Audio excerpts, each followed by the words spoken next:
and thank you for joining us for this week's edition of It's Your City. I'm your host, Cortney Bloomer.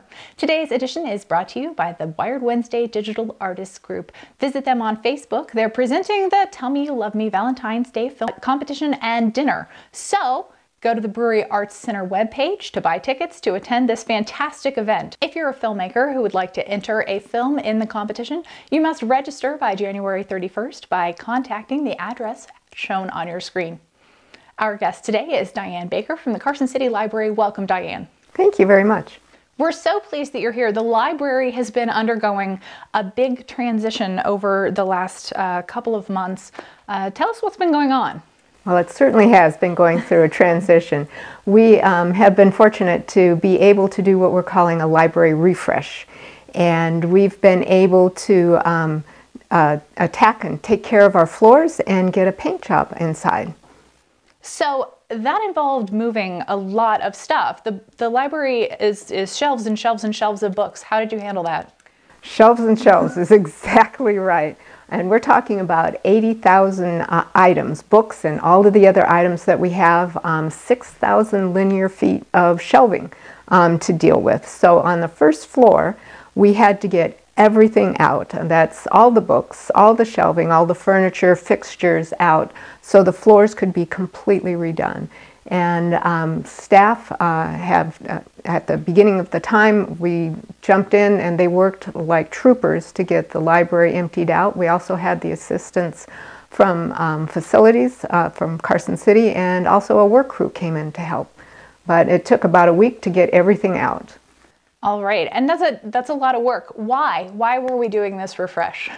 Well, the refresh is something that the floors in the library get heavily used. We have up to 1,000 people a day coming to the library.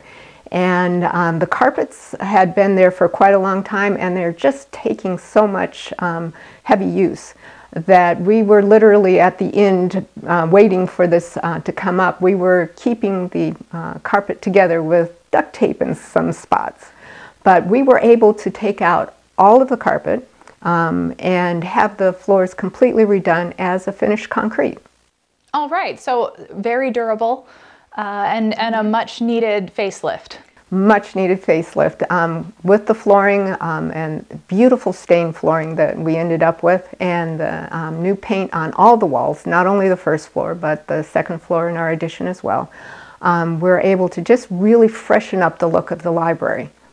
We've already talked about the books, and there are lots and lots of books at the library, and I think that's what comes to mind when people think of a library, but our library is much more than that. Oh yes. Yes, that's one of the things we were able to offer, especially when our doors were closed during this whole process. We're able to offer our whole suite of materials, resources that are available through our website, which is www.carsoncitylibrary.org. So people have still been able to access the library resources during this time. For people who might have participated in one of the pop-up libraries, as you guys were calling them, what do they need to do now? Well, our pop-ups have completed. We had 3 weeks of different services available. We were available for programming and the like, and now we're putting the library back together. We're on the finishing touches of getting the library back and ready to get the doors open. But at this point, if people have books, we've been thrilled that they've been able to hold on to the books for us. And we are at the point now where they can start bringing the books back, and that will be next week. All right, so next week, if you've still got any library materials that you've had during the library refresh, the time to bring them back is fast approaching. It is, and that's with Monday. We are going to be having our soft reopening. So we will have the doors open, and we will be starting back on our regular hours with Monday, and then we're looking forward to a grand reopening. And what is that going to involve? Well, the grand reopening will be Friday, February 16th. It will be from 4 p.m. to 7 p.m. at the library, and we're going to have a range of things available to welcome people back into the library and to see some of the rearranging that we did. We're going to have demonstrations of virtual reality, augmented reality, so we'll have a couple of stations there for people to experience some really great opportunities there. we'll be having demonstrations in our new makerspace of some of the equipment that has come in for our makerspace program. And talk about the makerspace program for a minute, because this is really cool and people might not know what that is. Well, we have had a mobile makerspace in the past with a grant that we received, and it was specified to go out to schools and youth.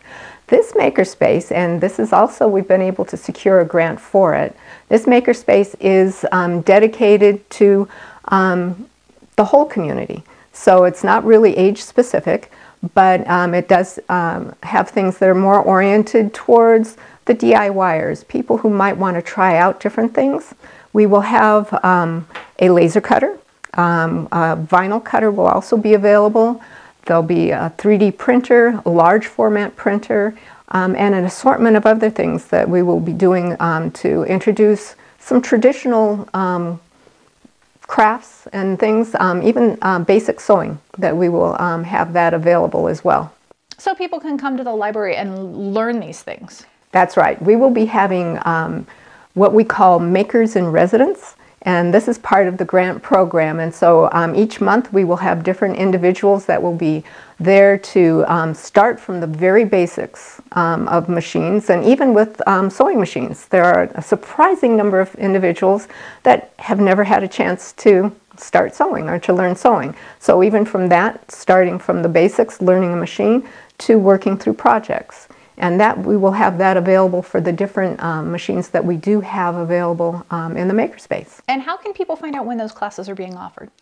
That will also be on our website. We have a calendar available there, and we are looking to have a schedule of maker programs and the individuals. Some of it will be dependent on the individuals when the classes exactly are. But we are going to be having them on weekdays, weeknights, and on the weekends, so we can try to involve the whole community, make it available. And is there a cost to use the makerspace? There is not a cost to use the makerspace. There will be requirements to learn how to use the machines, so we have to make sure, some of these are pretty good investments. We have to make sure that they have the ability not only to use the machine, but to get the type of product that they want to get out of the machine as well. So there will be training and certification on the machines, and then it will, besides the classes, then we will have some open hours, and also some things done by appointment. All right. What an exciting addition to the library.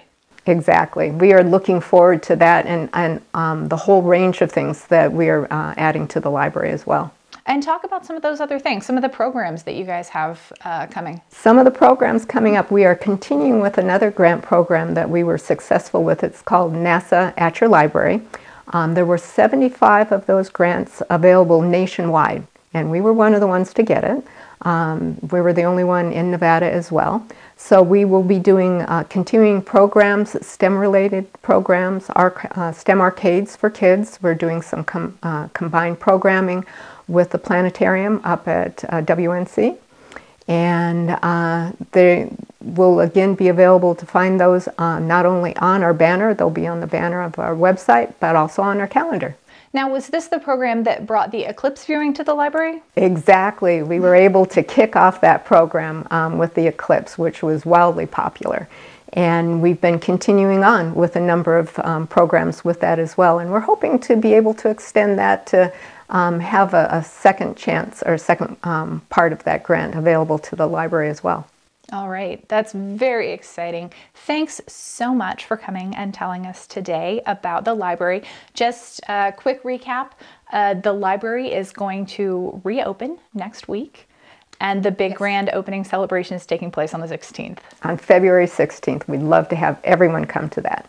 All right. Thank you for joining us, and thanks to all of you for joining us for this week's edition of It's Your City, brought to you by the Wired Wednesday Digital Artists Group. Support Wired Wednesday by attending the Tell Me You Love Me Valentine's Film Festival screening taking place at the Brewery Arts Center on Valentine's Day. For tickets, visit the Brewery Arts Center. If your business would like to sponsor a future edition of It's Your City, please contact Darla at the address shown on your screen. I'm Courtney Bloomer. We'll see you next week.